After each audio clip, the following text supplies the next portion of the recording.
Consider the following. Your environment limits your access to food. Your finances limits your access to food. But how do you actually feel about it? This is often the narrative for many in our city. New York City, the Big Apple. Here lies the tale of two food cities. On one hand, we have our green markets, our cronuts, our Whole Foods. On the other hand, we have our bodegas, our chain stores, our food deserts. Which side of the city do you live on? According to the USDA, 14% of American households are affected by food insecurity, which means that roughly 12.4 million adults cannot safely and appropriately obtain nutritious food. Nutritious foods like fruits, vegetables, and whole grains cost more per calorie when compared to other foods.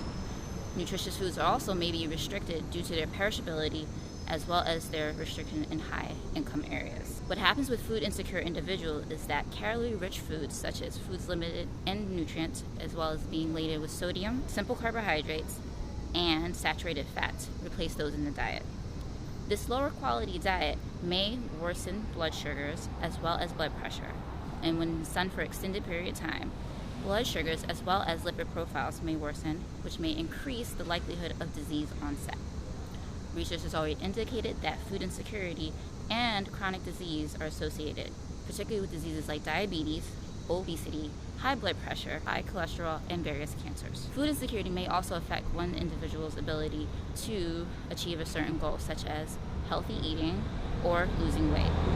Japanese researcher Fukuoka conducted a study that evaluated how much diet can be affected by our perceptions, particularly perceived barriers and locus control over eating. Simply stated, do we become a product of the environment, or do we fight to escape it? I wanted to examine how food insecurity affects emotional well-being. I designed a simple tool called the Finesse, which stands for Food Insecurity Evaluation Survey of Self-Efficacy, to help detect if there was an association between food insecurity and self-efficacy. Finesse was simple to administer and could be a key tool in identifying at-risk populations because food insecurity can be insidious and cyclic, meaning it can affect different households at various times throughout the years. By targeting at-risk populations, we could bolster food self-efficacy, further strengthening the success of weight loss interventions. Food is not just essential for life, it is also personal. It is the very composition of our being because carbohydrates, fats, and proteins are the pillars of our bodies.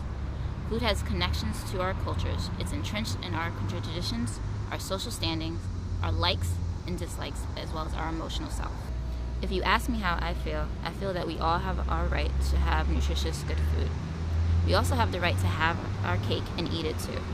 But it is critical to evaluate how populations actually feel about it and their belief to do so.